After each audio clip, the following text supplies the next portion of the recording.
Welcome to our second Science Talk series event on Zoom. So I mentioned earlier, but we'll have two more this month. 5:30 is on Thursdays. Tonight is Chuck Peterson. He's going to be talking to you guys about the iNaturalist program. Chuck, do you care if they chime in when they have a question? No, I would like you to. I've given this talk to a variety of audiences. There might be some terms that people are unfamiliar with, and I'm under no time constraints here. So if you have a question, just go ahead and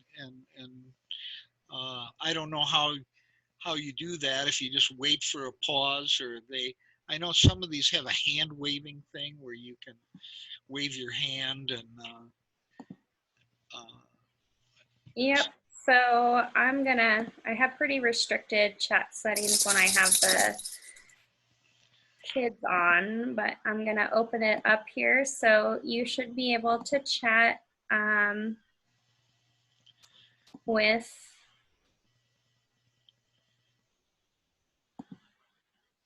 everyone. So you can send a chat and I can always let you know, Chuck, if there's a question in there. Or if you guys want to turn your audio on and if you have a question, you can do that as well. So we have a couple more people popping in here. And I think there is a hand raising button somewhere, but. I've done a couple of these for the the Idaho Master Naturalists, and the host, Paul Allen, he kind of moderated it, but we had a really good interaction. We had probably better interaction with the Zoom meeting than we did in real life. So again, anyway, I think I'd prefer to answer questions along the way. I might defer them if I know that I'm going to answer them somewhere else in the program. But All right, that sounds good. Well, I think you can take it away then, Chuck, if you're ready to go. Okay. Well, the title of this talk is An Introduction to iNaturalist. And let's see here if I can get this to change. There we go. So this is a citizen science type or crowdsourced data type application website that allows people to make and share observations of organisms. And my main interest in learning about this and becoming involved with it was I'm a herpetologist. I study amphibians and reptiles, and I wanted to use this to get information, so to help conserve amphibians and reptiles, because we don't have enough information on them. So that's kind of the focus of this talk.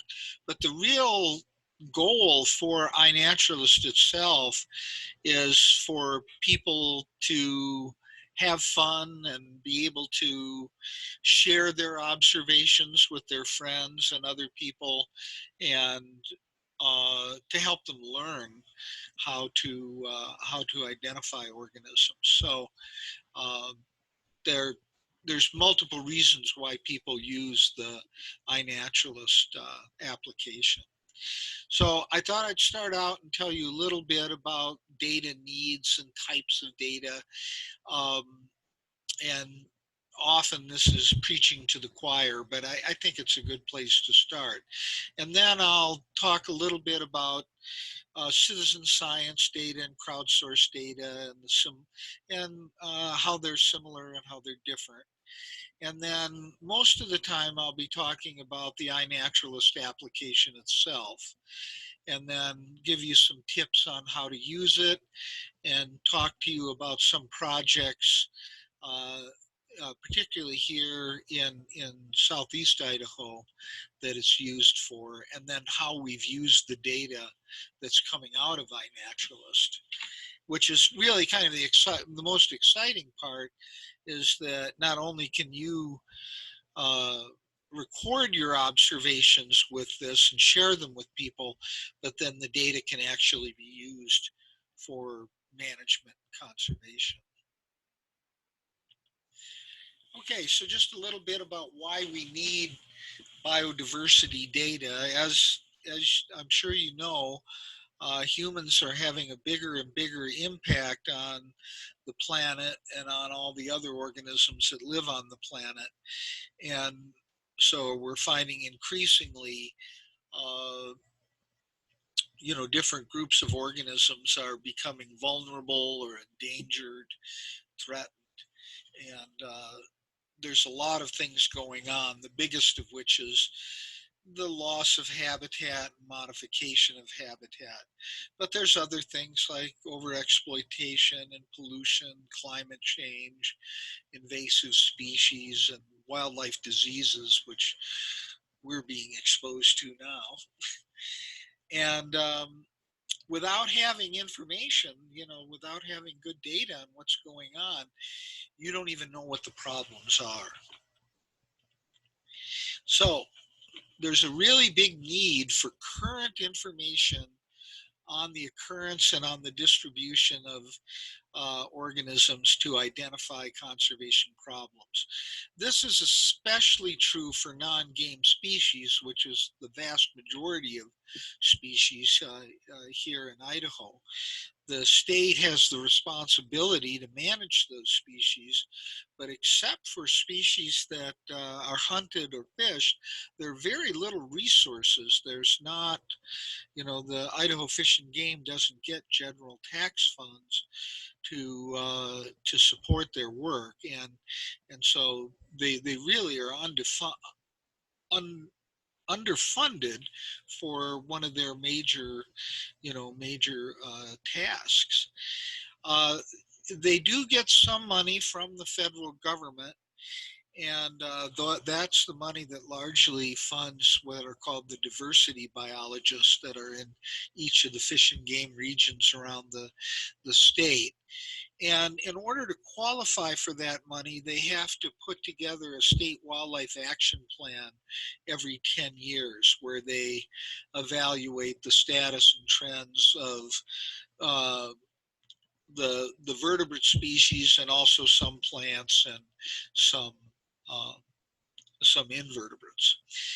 And that was first put together in 2005, and then redone 5 years ago, and then they're starting to rework it now for 2025. And that is the information that's shared with other organizations, both within the state and regionally and nationally and internationally. And it's the basis for prioritizing what Fish and Game can do for conservation activities. An example of another need for this, the Fish and Wildlife Service is responsible for the Endangered Species Act and preparing the listing petitions for different species. And within about the past 5 years, there's 3 of the species that I work with, Columbia spotted frogs, western toads, and northern leopard frogs, that they needed data and often don't have the data they need to make those decisions. So the iNaturalist data I'll be telling you about here and this program can help supply the information so we can make better decisions. So where do biodiversity data come from? Well, there's some information in the literature, but actually in what we call the peer-reviewed literature, the scientific literature, there's nowhere near the information that we need to determine the status and trends of these species. For the baseline for the historical data, that comes mostly from museums and from specimens that were collected and deposited at museums in the past. And then starting in about the late 1970s, with the introduction of a lot of environmental legislation, then there were surveys that were conducted by or funded by a variety of agencies and businesses. And for several decades, that was the major source of information coming in on most of these species. And even going back a long time, there have been contributed observations, sort of traditional, usually done on paper and sent in, and not a lot of them, but that they were fairly important. When Ted Cook and I wrote our book on the amphibians and reptiles of Yellowstone National Park, about 40% of the observations that we had for generating the maps came from that traditionally reported contributed observations. And then, and citizen science projects, that's when you have non-scientists, people from the public, or at least non-experts in an area, that work and help contribute observations and data. And that actually goes back a long time too. Something like the Christmas bird count, for example, is an example of an over 100-year-old citizen science project. And then with the development of the internet, mobile devices and things, then crowdsourced data have become really important, where you can electronically document things and submit the data fairly easily. Now, in the past, contributed observations have had problems. It was hard to know whether things were accurately identified or not. Usually, like if you go back to museum data, you're lucky if you know where something was found within a mile. It's usually not even that good for this road. So location accuracy is a problem.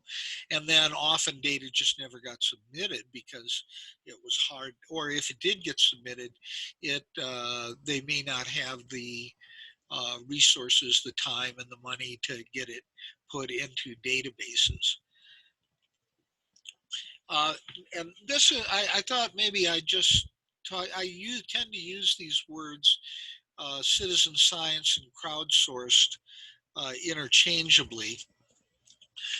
One of the definitions for citizen science is the collection and analysis of data relating to the natural world by members of the general public, typically part of a collaborative project with professional scientists. And often for doing that, there's specific software that can be used for those kinds of studies. Crowdsourcing is a little bit more general, and that's how you obtain needed data from a large group of people, and typically now it's online. And so applications like iNaturalist and programs like eBird are examples. Has anyone here heard of eBird before? eBird is a program that kind of grew out of, or at least started with, the Christmas bird count data set. And now it is the 800-pound gorilla of citizen science and crowdsourced data projects. They have hundreds of millions of observations from around the world. It's just remarkable what they're done. That program is administered by the Cornell Laboratory of Ornithology. Chuck, it looks like Grant has a question. Oh yeah, go ahead. My mom uses eBird. She's a big birder. Ah, that's great. Yeah, that, if you want to do birds, that's the program. That's the one to use. And it's a program that's more narrow, for example, than iNaturalist, but it's much more sophisticated, much more detailed. Oh, and these tend to overlap. I mean, we use iNaturalist as both a citizen science and a crowdsourced data program. Um, the uh, the other thing, sometimes now you're hearing people not using the term citizen science, but some people prefer the term community science because it's less restrictive. So the development of mobile apps or mobile devices and applications and the associated technology has really helped this a lot. So we have now, with your cameras in the phones, you can get photographs of things. And so you can, in our project, we're over 90% of the observations submitted to us, we can confirm the identification from the photo. That depends on the organism you're studying. If it's a bird very far away or it's a microorganism or something, then that doesn't work so well. But this has been a big improvement.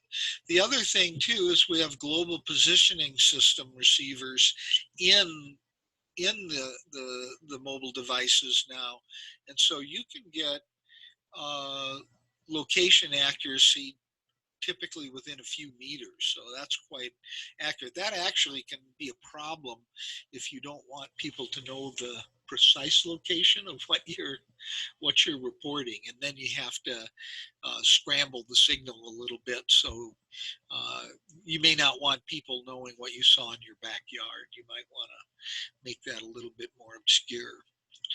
And then it's very easy to submit this. These programs are free. You can download them from the App Store, the Play Store, and you can get that observation up in less than a minute. So it's not a complicated process. And these things are becoming more and more important. The PBS, what was it? About a year and a half ago, 2 years ago, they had a whole series of a set of hour-long shows called The Crowd and the Cloud, and it talked about that. And here is an example of the percentage of observations for different types of citizen science projects. But you can see birds are the big one.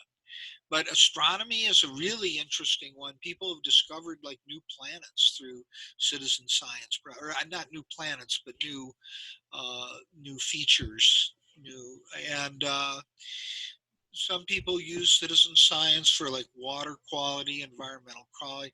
There's medical things where people help with neuroanatomy, for example. But the most observations are of organisms, and especially birds are popular. Okay, and then what happens with these data? Well, one of the really exciting things is you've got all of these millions of people that are out there looking and finding interesting things, and if they record what they see with their smart device, then they can upload that. Now, the museum data, there are online networks for putting that data in. And this VertNet, for example, is basically for the vertebrate collections, and it's primarily the data themselves. But there's a project called iDigBio that our museum has gotten heavily involved with here, the Natural History Museum, and that they're digitizing specimens and then uploading the information, the photographs for that. And then various agencies and non-governmental organizations have databases, and our state is one of the state natural heritage databases. This is administered through Fish and Game over in Boise, and they're the ones that bring in this data and maintain the state database, and then they share that with a national organization called NatureServe, and that provides much of the information that we need for looking at status and trends. And then individual agencies like the Park Service have their own databases as well. And then there's a big international database called GBIF, the Global Biodiversity Information Facility, and they have billions of records documenting biodiversity around the world. So iNaturalist, this is a program, an application that began with 3 master's students, I think in communications department at University of California, Berkeley back in 2008. And these students were not biologists. They were people that just liked natural history, and they wanted to be able to record and share their natural history observations. And so this started out as a master's project, and then one of the people kept that going, and then it ended up being acquired by the California Academy of Sciences in 2014, and they've been the primary supporter. And I had a chance, so back in 2017, to go down there and meet with the director of the program and learn more about it. Then in 2018, the National Geographic Society became a co-sponsor too, and that's really boosted them.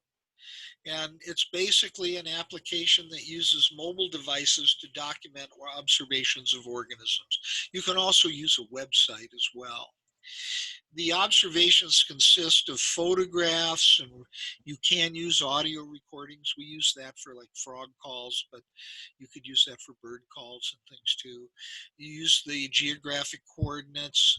You can tentatively identify it, but you don't have to.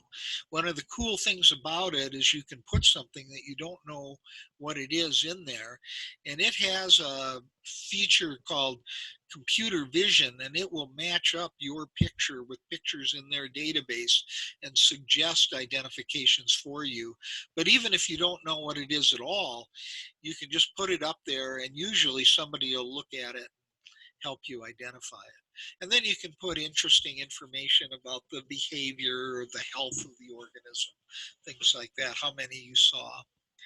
And one of the big pluses is that you can easily share this information with other people. You set up an account, you can follow people. It's sort of like a Facebook for naturalists, but your data are not being sold to anyone. It's benign use of your data. Okay, so here are what the apps look like. There's one for Apple products for iOS, and then there's also for the Android operating system. So, and you can download this for free. And if you just go in and type in iNaturalist, it'll be easy. And we used to give detailed instructions on how to do this, but it seems that people are so literate now with mobile devices that it isn't necessary to do that anymore for most people. But if you do have questions about it and you're having trouble, feel free to, I'll have my email here, and you're welcome to email me and ask me about it. Some people don't have mobile devices, but they still can use the website. They'll have to look up the location or enter it from a GPS, and they may have to upload their photo, or they'd have to upload their photographs from some other type of camera or from a smartphone. And there's a blog too that they report things. So this is a really nice website. There's lots of information there, so it's worth looking at. Much of the fun for this is seeing what other people, not just seeing your stuff, but seeing what other people are doing. And millions of people help identify, so it's kind of developing a community of naturalists. Let's see, this is from last month, but when we started in June of 2016, so that was 4 years ago, there was a little over 1 million observations in there. And it looks like it's doubling or more each year. And so as of last month, there were over 35 million observations, over 270,000 species. I think now I believe there's over 1 million people that have contributed observations and over 100,000 people that have helped with the identifications. So it's getting to be a big data enterprise. I mentioned that, you download the app, create an account, or you can, log into the website and create an account there. And then it's sort of you could kind of figure it out. I've had students entering observations while I've been giving the talk, that they can pick it up pretty quick. What I found to be really helpful is if when you go to the website, you scroll down to the bottom of the page and there's a help section. And then if you click on the help, then that'll bring up videos and tutorials and guides if you want to create your own project, and how to conduct a bio blitz and things like that. And here's frequently asked questions. A lot of times you can find your answers. The other thing too to realize is that this is a living project, and the rules are kind of changing, and different things are being added and taken away. So it's a pretty dynamic thing. And what I often find is that something has changed, and something I told people that they could do may not work the same way anymore.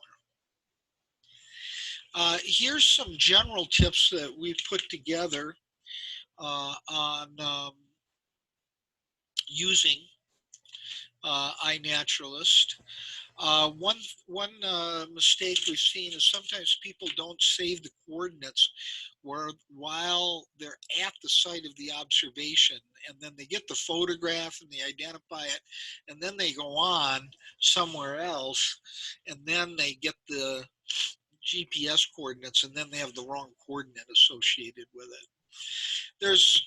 I mentioned, that there is this geo-privacy issue of, you may not want to give the precise coordinates, because this goes into the website and other people will be able to see your observation and the location.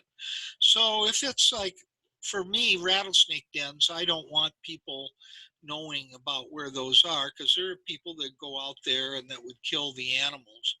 Or some animals are very desirable as pets, and like collared lizards, you don't want to put in detailed locations for those, because that may end up with them being removed from the wild. Bird nests might be another example. And actually, iNaturalist does a very good job of this. Anything that's vulnerable or threatened or endangered, it's automatically obscured, the coordinates. And what that means is that it randomly puts a point in a 22 by 22 kilometer grid. And so you can't tell exactly where that observation was made, but you can control that if you want.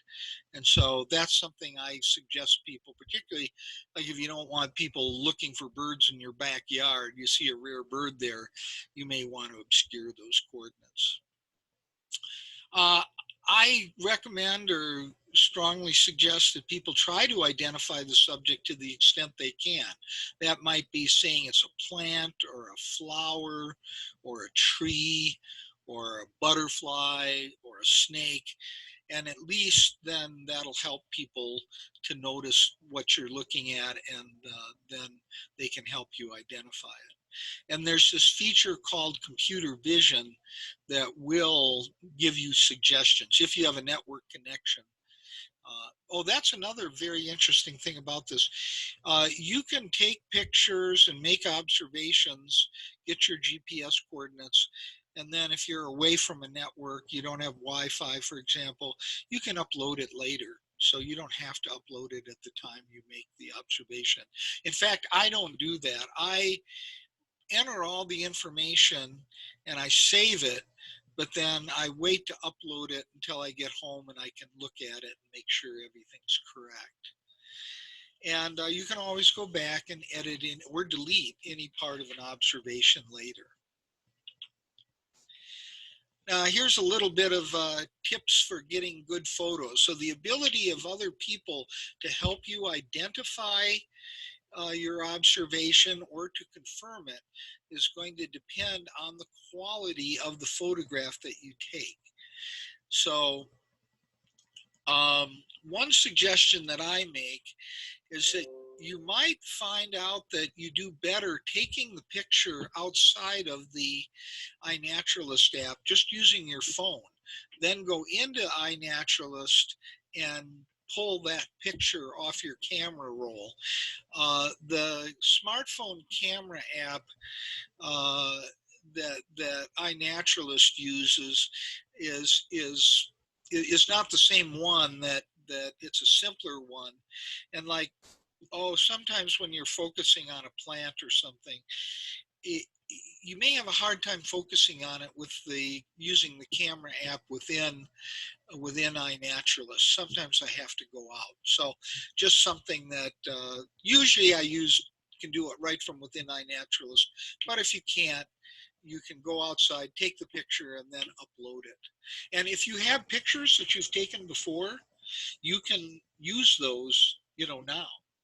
I don't know if you know this, but most of the pictures that you take, for most people, unless they specifically turned location services off, the coordinates are embedded in that photograph in the file. So try to take pictures that are technically good. And the main things that you want to do is you want to have them well composed. You want to make sure they get the whole animal in and it's at a good angle. Try to hold the phone or the camera steady to make sure that you get sharp pictures, and then make sure that they're properly exposed. That if you include, for example, a real bright sky in there and the animal's dark, you may want to touch when you're focusing on the animal to make sure that it exposes for the animal or for the plant.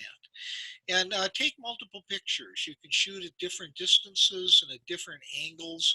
For example, with some animals, you may want to get the whole animal in, and then you want to get a detail of, for example, the head or maybe the underside of the animal. For plants, my botanist friends tell me that they like to see 3 photographs. They like to see a picture of the whole plant and then details of like the bark or the leaves or the stems and the flowers, things like that. It's a good idea in general to get closer, but given what, depending on what you're photographing, don't get too close. You don't want to get gored by a bison or bitten by a snake. So be careful what you're doing. I like to take habitat photos too. That helps me really understand the situation that the animal was observed under. And so that's a big plus. And a lot of things like with bird pictures, I can't get very good bird pictures with my cell phone usually. So I have a good camera with a telephoto lens. I take the pictures with that, and then I add those to the observation later. So one of the reasons we went with iNaturalist for our amphibian and reptile project was that we could create and curate our own project. And you can define a project by types of organisms or places or events like bioblitzes, or by groups like classes of students, things like that. And you can combine those criteria. And if you do want to create a place for your project, so that like boundaries come up on the map, you're going to need at least 50 observations. So I've been working, for example, with people from Idaho Fish and Game because some of their people don't have that many observations yet, and we help them to create the places. And you can have your project open to anyone, or you can restrict it to friends or family or students, zoo members, things like that. So here are examples of projects that may be of interest to you. For plants, there's the Idaho Flora project. We have our Idaho Amphibian and Reptile project. We also have a project called the Portneuf Watershed Biodiversity Project that just goes out and finds all of the observations and automatically puts them into the Portneuf watershed. Then you can look and see what other people have seen. We've created a project for the Edson-Fichter Nature Area, and then one of our students from ISU has gone in and analyzed and curated those data. The Park Service, this is what was it, 2016 was their 100th anniversary, and they used BioBlitzes in over 60 parks, and they used the iNaturalist software for that. And I would like to see a project set up for Zoo Idaho. So we're hoping that within the next month or so, we can get that going, and then people can see, particularly with the new wetland, what's coming in to visit the zoo. Yeah, we would definitely like to do that. It looks like Stephanie has a question. She said, does it matter how common an organism is to count as an observation? Could you repeat the question, please? Does it matter how common an organism is in order for it to count as an observation? No, it doesn't. We would not only, we want everything, we want information about everything. All of the species matter, and just because a species is common now doesn't mean it'll be common in the future. So that's important. And you like to have kind of the first thing is, getting the species and then getting it in a location that it wasn't previously known at. For most of the species, we don't have detailed, really, well, we have detailed data, but it's not very complete. So it's not uncommon for us to, I don't know if uncommon, we pick up county records, we get range extensions, things like that from these observations. So it's not like, the data are really valuable. The other thing too is that it's a value to take them at different times of the year. So you can see when things are migrating, or when flowering is occurring, or when the frogs are breeding. And over time, that'll eventually be really valuable data for like documenting climate change, things like that. So no, I don't, I take my dogs for a walk, and I try to not, right now I'm documenting the different flowers, as they are coming out. And I won't redo that, every week for every species for that location. But the first ones I see in the year, I will do that for, and then I'll repeat that again next year.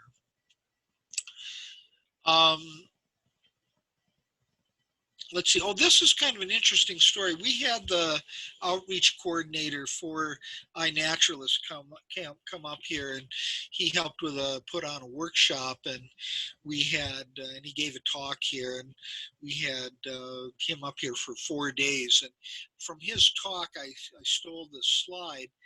And this was a real interesting project that some scuba divers in Australia started, and they were underwater photographers. And there hadn't been, that much documentation of these fish. And this is several years old now, so it's out of date. But they were getting tens of thousands of observations of that they were, documenting on their dives. with their underwater photography. So that was an interesting. There's been people that have found new species or species that thought have gone extinct, and then they've been rediscovered through iNaturalist. The biggest project in Idaho is the Idaho Flora project. This was started and is curated by Rick Williams, who was the botanist at the Idaho Museum of Natural History in ISU. He's retired now, but I think he still is in charge of this project. And this is the largest project. He teaches, or they teach the Idaho, the flora class, spring and fall flora at the university now uses iNaturalist to document. And you can see they've just got tons, thousands and thousands of observations. So this is just a terrific project. A year ago, we set up, we helped Idaho Fish and Game set up a project for the Edson Fichter Nature Area to see what people were seeing there. And in the first year, got over 300 observations, documented 136 species, 36 people have contributed to it.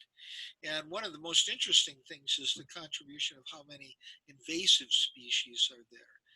And the Idaho Master Naturalist group has contributed a great deal to this project. So we're hoping that that's going to get a lot more out of that this year. And here's another picture. Yeah. Do you know if they're doing any management for some of those invasive species?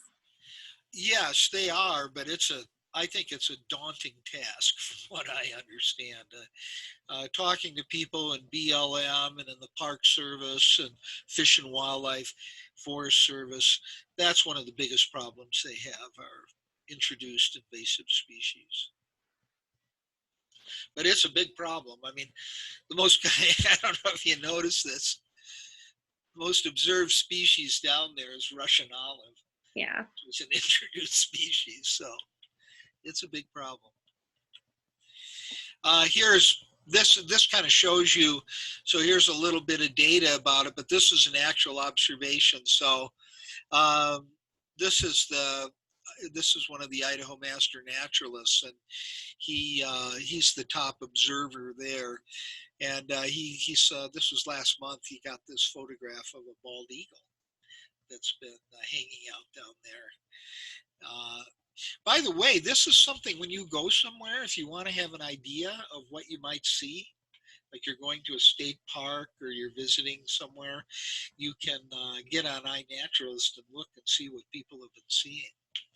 So this shows you where these observations, here's Edson Fichter. You probably know where this is. This is down by the Indian Hills School.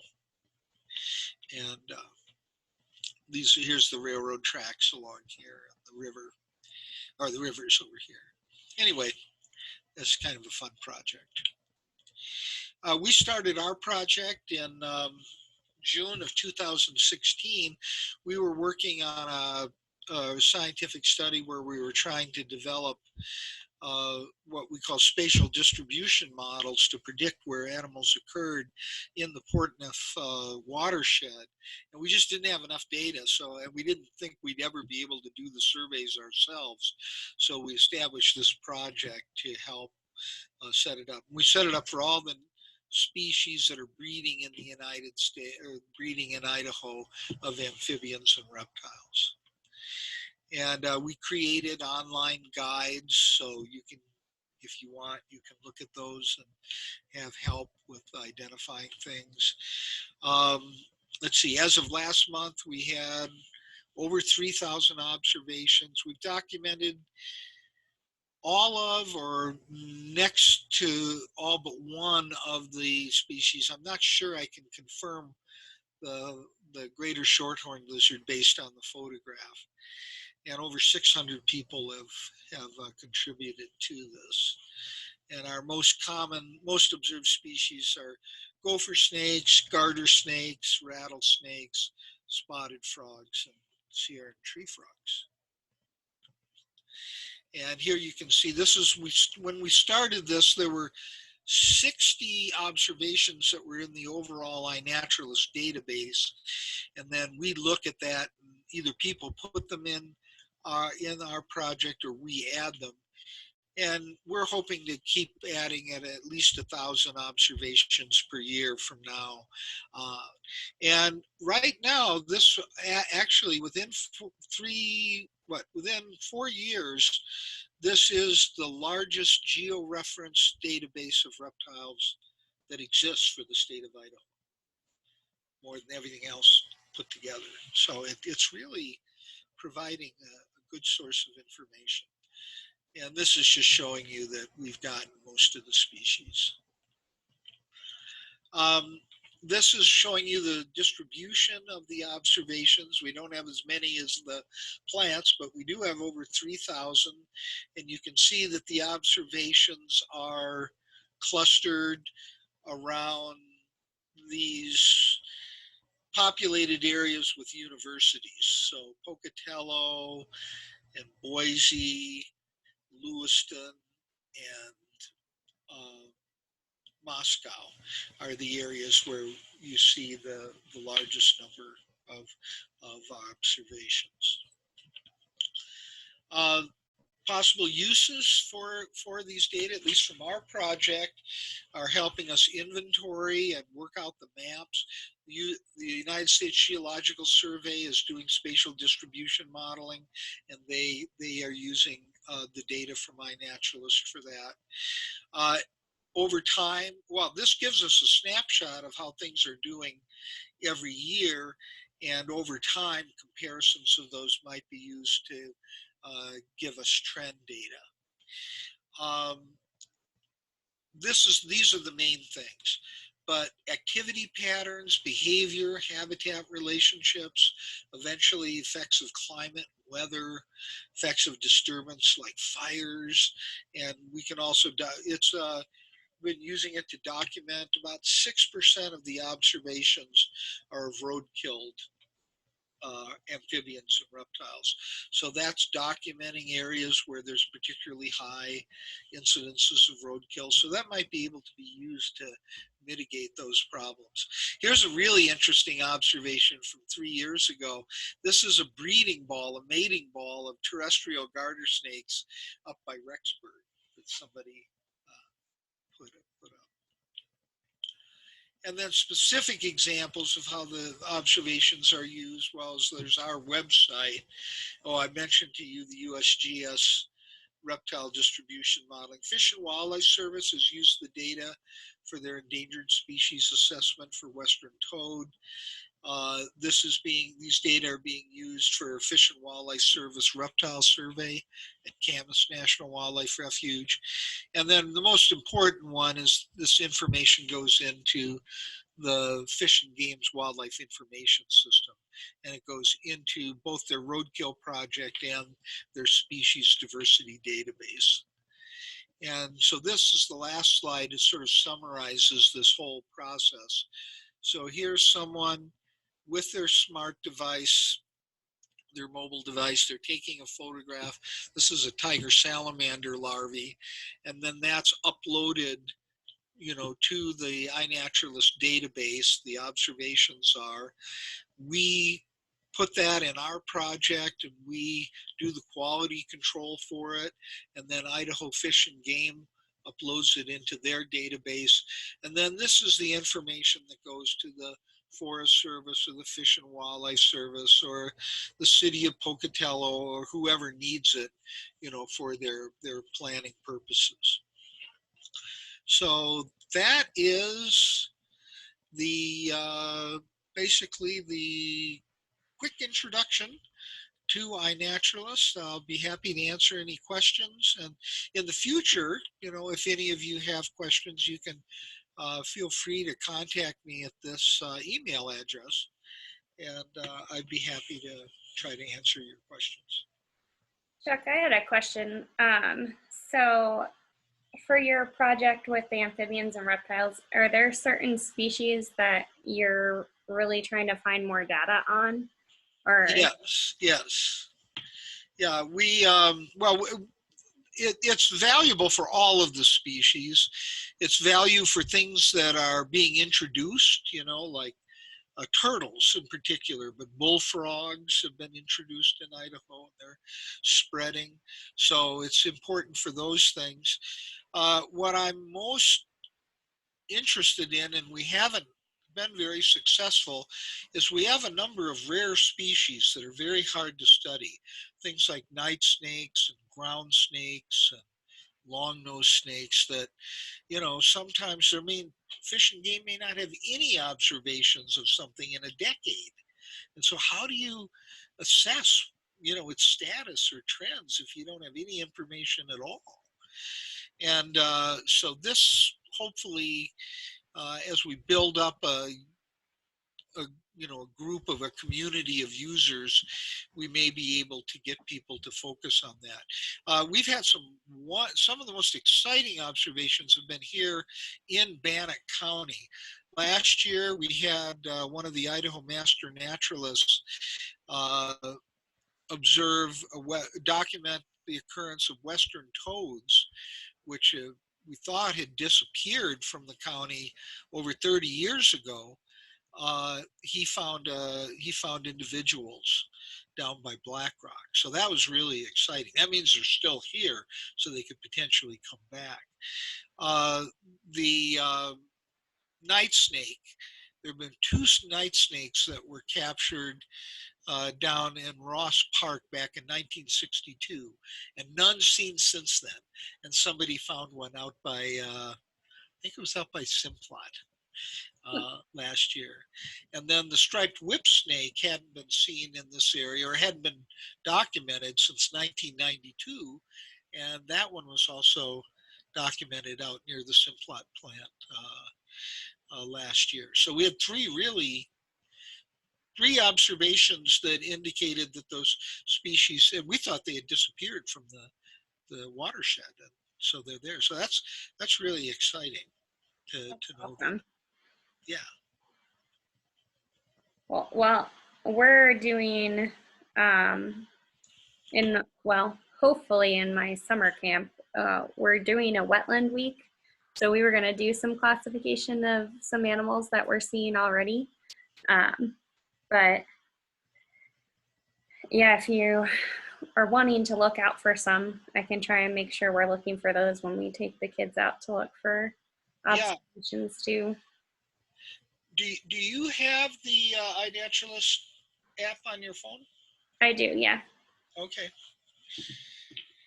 Yeah, it's fun, you know, particularly, you know, one thing I should mention is that people younger than 13 years cannot have an iNaturalist account. It's considered, they basically, you can track someone by their observations, and they don't want children exposed to that. There is a app called Seek that they can use and do everything, but it's totally anonymous, and you don't actually contribute the observations. But you can get the pictures. It'll help identify them for you, and things like that. So. Yeah, we'll probably just use my account. Yeah, well, yeah, I would really like to see.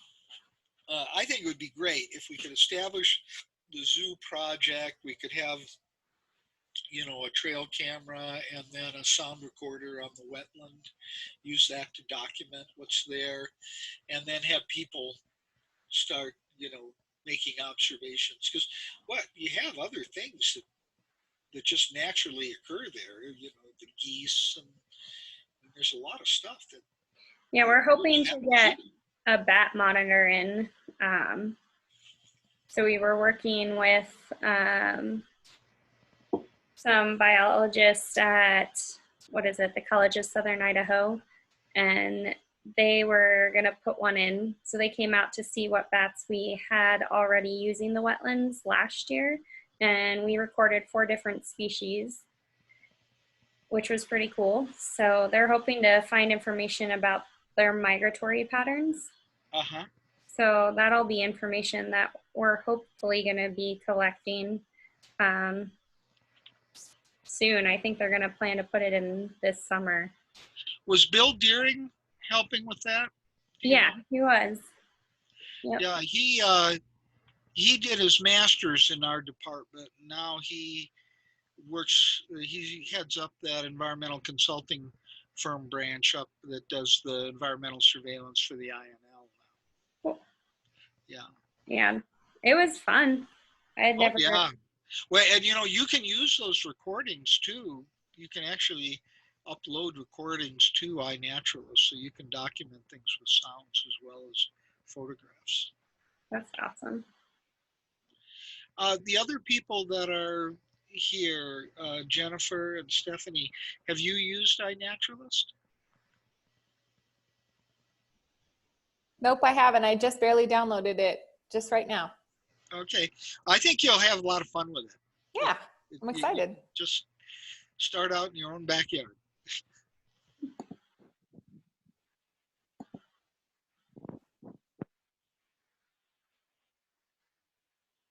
So Jennifer, do you use iNaturalist? Whoops! I guess you're not muted, but I can't hear you. I I can't either. Let's see. Oh, bye, Stephanie. Thanks for coming. Okay, well, feel free to contact me if you guys need any help with it or have any questions. Yeah, and then I am going to upload this also to our zoo site, so people will have access to your talk and the PowerPoint. So if you guys need to refer back to anything, that resource will be up as well. I can save this as a PDF too, so if anybody would like, I'll tell you what, I'll send it as a PDF to you, Rachel, and then if you want to share it with anyone, you can. Okay, awesome. Well, okay, and then let's see if we could develop something on zoo photography in the future. Definitely, I think that would be a great program. Oh, thanks, Jennifer. Thanks for coming. Okay, bye. So, yep, next week, same time, Jennifer, we're using the same login. So it's about food science, which will be cool. I don't know if you have any questions before we end. Yep. Thanks for hanging out, and hopefully we'll see you next Thursday.